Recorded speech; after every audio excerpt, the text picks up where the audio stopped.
Two more home runs for Byron Buxton, each on the very first pitch. Robert just showed you the highlights since the start of play. Home runs April 13th, and there is Byron Buxton at the top of the list. Two more than Kyle Schwarber. And I feel like we give Byron a lot of love, and you have in the WBC.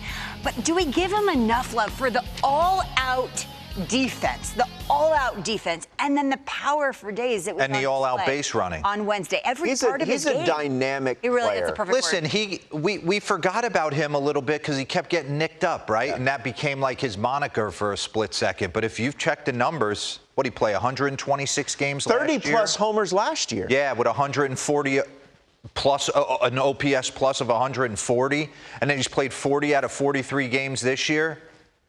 I go back. Let me set the scene. I'm still playing in the big leagues. I'm trying to hang on for dear life, working with a bunch of guys in the offseason, and in walks this 16-year-old avatar.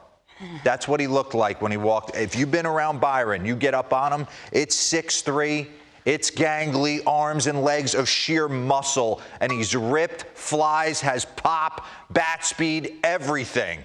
And when he's right, he's one of the best players in the game. We're going to walk through it because we talk about all different hitting styles. He's certainly got a unique approach at the plate, and he eliminates the opposite field. So he can go get it. He can play D. He's one of the fastest guys on the bases. And when he's in the box and on a heater, if you make a mistake, it doesn't matter if it's a breaking ball, if it's a fastball, if it's elevated, if it's down, he is able to get to it. So highest position player WAR over 162 games since the start of 2021. You got Aaron Judge, Corey Seager. These are the game's greats, right?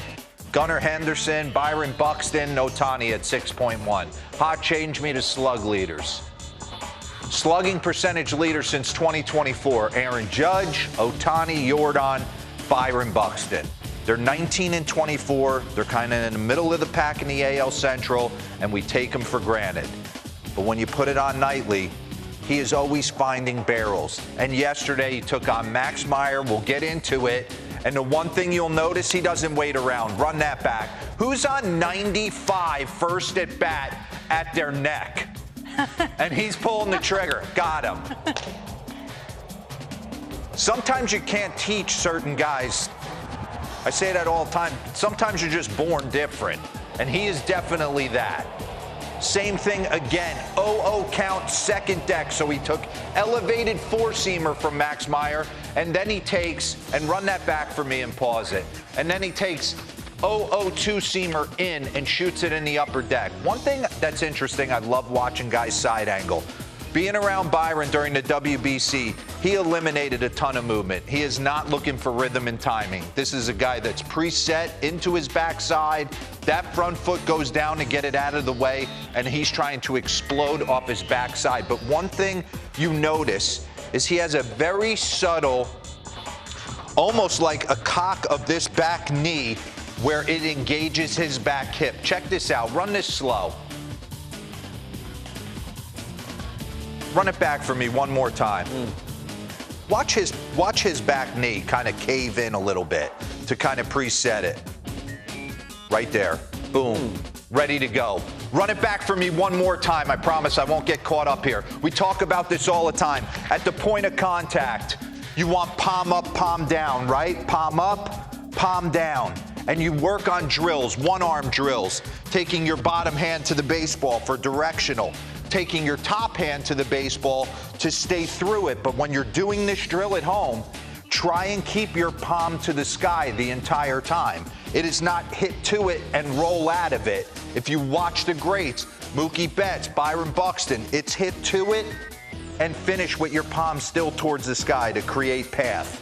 And that's what he does. Run this. Watch that top hand stay through. Most home runs on first pitches this season, both those pitches were on 0-0 counts. You got Colson Montgomery, you got Byron Buxton. Let's show them. The thing that blows my mind about Byron is who's hitting 0-0 breaking ball and destroying it. But obviously there's some history with Sonny Gray. Maybe he spins him more than another guy, but he was all about it. Logan Gilbert, top of the zone, 0-0 count, bottom five. And these balls are smoked. Again, You think you can go up on him, and you can't. He's able to cover all the quadrants, all the different pitches. Check it out. Players to rank in a 90th percentile in barrel percentage and sprint speed. Interested to see Jordan Walker on there with the sprint speed. I didn't know he had that in him. But you got Buxton, you got Mike Trout, you got Jordan Walker. So he catches barrels. He hits the ball aggressively hard. We can get back into the tape, I believe. Parker Messick. I mean, these balls are whistled off the wall. Tight, short. You see Mike Trout. We talk about it. He hits with his abs. Bobby Witt. They almost hit with their abs. Their ball has more carry than you think on TV. I mean, Byron is murdering that baseball, and it doesn't look like it's very difficult for him to get to his top rail swing speed. You see it against Clay Holmes again right there. Slug over 525 versus fastballs and breaking pitches. Handles it all. You got Ohtani, Nick Kurtz, Stanton, and Judge. I know we got a hot change on the elevated heater. This I found interesting. Slugging percentage leaders versus the elevated pitches. So handles the ball up, handles two-seam in, off, handles breaking balls. And you got Judge, Caminero, Langoliers, Pena, and Byron Buxton. And let's end it with a couple homers on breaking stuff. Look at that pitch. That's an 0-2 count. You're protecting and still able to drive the ball out of the yard. Again, breaking ball, middle of the plate. Not easy. Dreary night in Cleveland. Big wall, left center gap. Cutter goes out and around it and gets it. So he can handle the off-speed stuff, and then I know we got a Dylan Cease elevated heater in this tape. The thing that's crazy to me, that is a pure accident, because when we bring up his spray chart, he is looking to get out and around right there. Nolan McLean threw him a two-seamer in, off, and then went cutter away and drove it out to left field. So let's check out the spray chart real quick. Yeah, he is not trying to work the ball to right center. He is on top of it. But when he's right, he's one of the best players in the game, and he's on a heater right now. That's great stuff, D-Ro. My favorite story is when you asked him to be a member of the WBC, and he said, I'm surprised you called, and you said, why? look at the numbers, look at the players. There are a couple of things I want to clean up. The young man that plays for the Athletics, it's Henry Bolte, my apologies, and it's Bob Geldof was part of Live Aid and Band-Aid. Do they know it's Christmas? Not We Are the World. My bad. So, hey. great tape. Who knew? But, you know.